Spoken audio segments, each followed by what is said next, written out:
A 14-year-old girl named Ying has just changed the criminal law of the empire. But mercy, Emperor Wen knows, is only one pillar of peace. The other is whether the people can eat. Picture a field near Chang'an, the capital of the Han Empire. In the spring of 179 BC, a man in plain yellow robes is walking behind a wooden plow. His hands are calloused. He is not a farmer.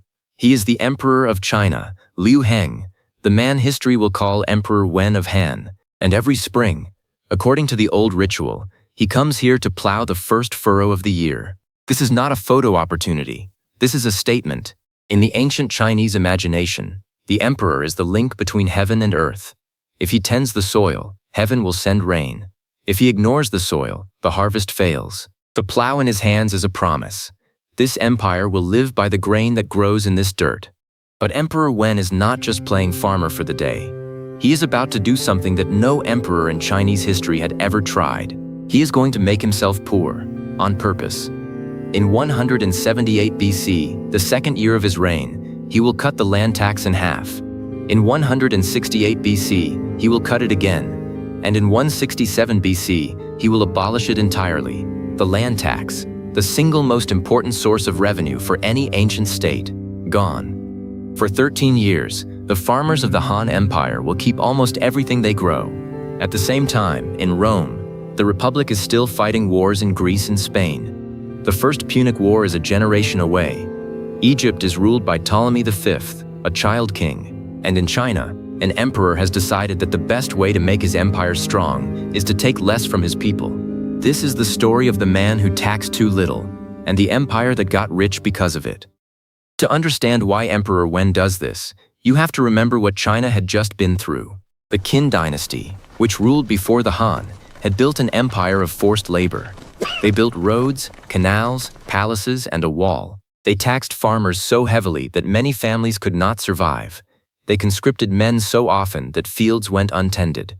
By the time the Qin fell, the empire was starving. There were reports of people eating people.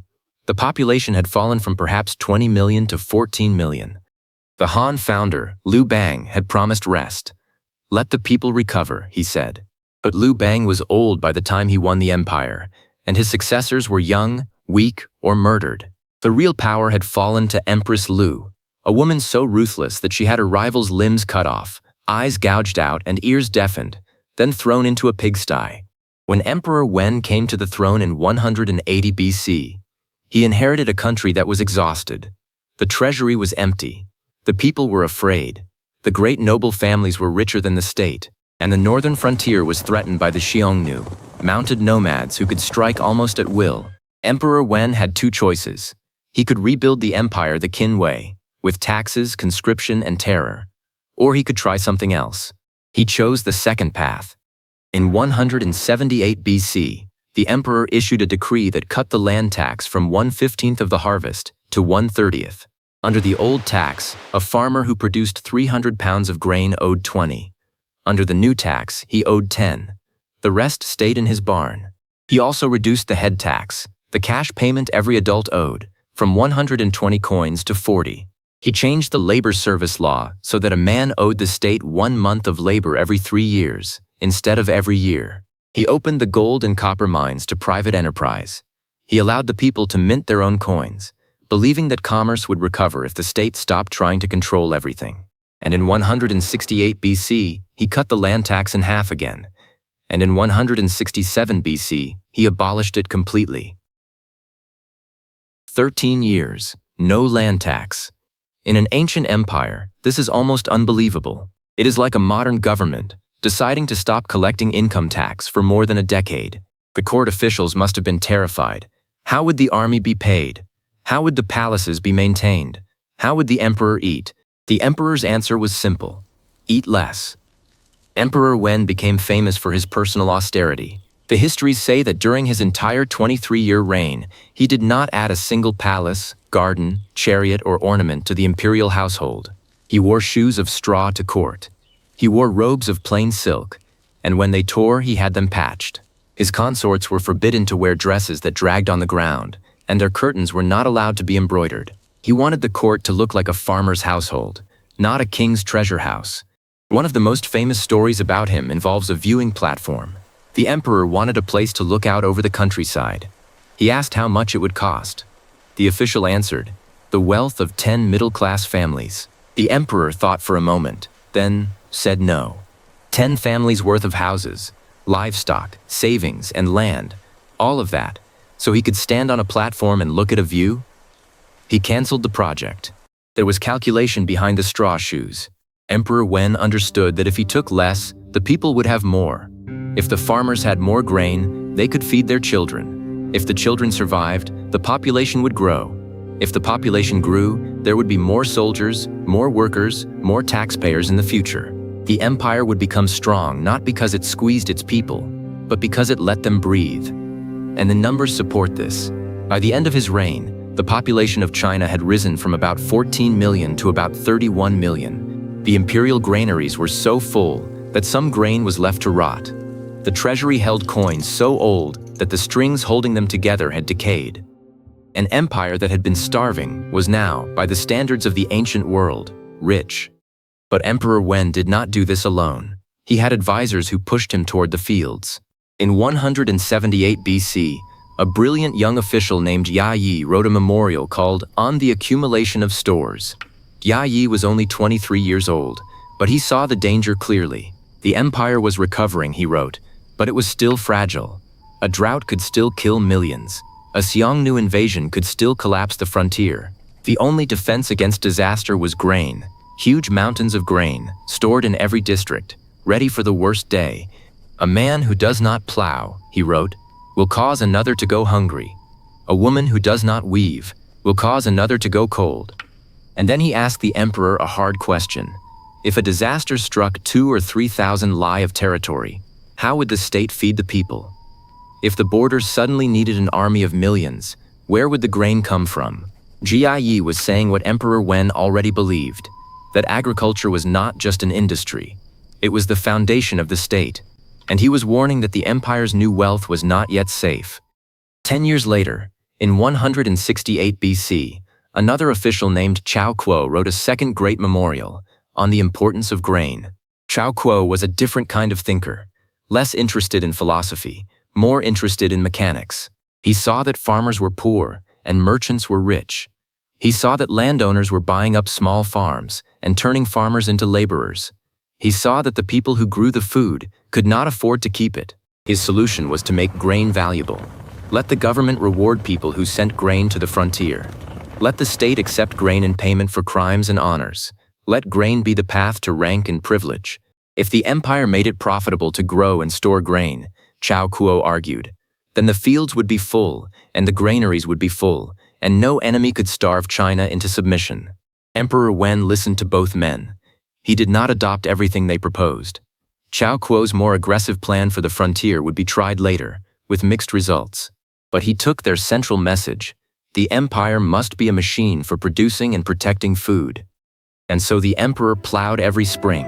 He restored the old ritual of the empress personally tending the silkworms, to remind the court that cloth came from worms and leaves, not from merchants. He sent out officials to inspect the canals, because he knew that a single broken dike could destroy a province. He ordered that the elderly be given rice, meat, and wine. The very old were given cloth and silk. In a world where most rulers treated their subjects like beasts of burden, Emperor Wen treated them like members of a family. But peace at home did not mean safety. The great princes, the sons and cousins of the imperial house, ruled kingdoms that could rival the central government. The Xiongnu still rode out of the north. The wealth of the empire was growing, but it was not yet secure. Emperor Wen knew that his son and grandson would have to deal with these problems. His job was to make sure they had the grain, the people, and the money to do it. He also thought about the future in a way that few emperors did. He planned his own death as carefully as he planned his taxes. In his final testament, he ordered that his tomb be built into the natural hills, with no great alteration of the landscape. He wanted no gold or silver inside, only simple pottery. He ordered that the court mourn for only 3 days, and then return to work. He did not want the people to stop farming, marrying, eating, or drinking because of his funeral. Thick burial ruins families, he wrote. Long mourning harms the living. In 157 BC, After 23 years on the throne, Emperor Wen died at the age of 46.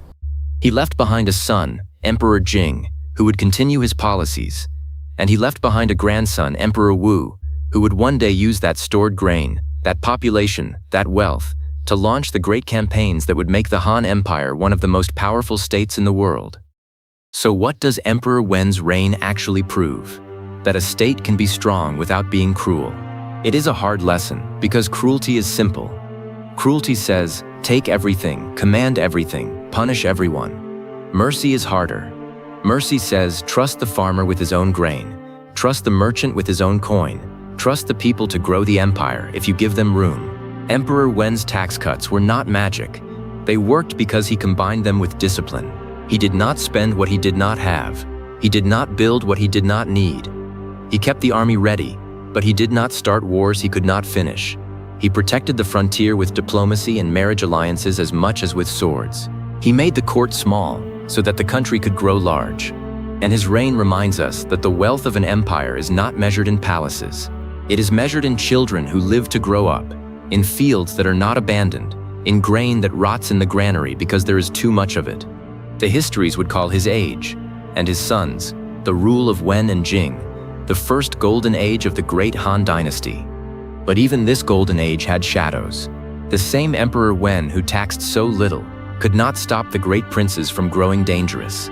The same mercy that made him beloved made him hesitate at moments when only force would do, and the same frugality that filled the granaries would one day fund a war machine that his grandson would turn against the Xiongnu, the Koreans, the Vietnamese, and the peoples of Central Asia.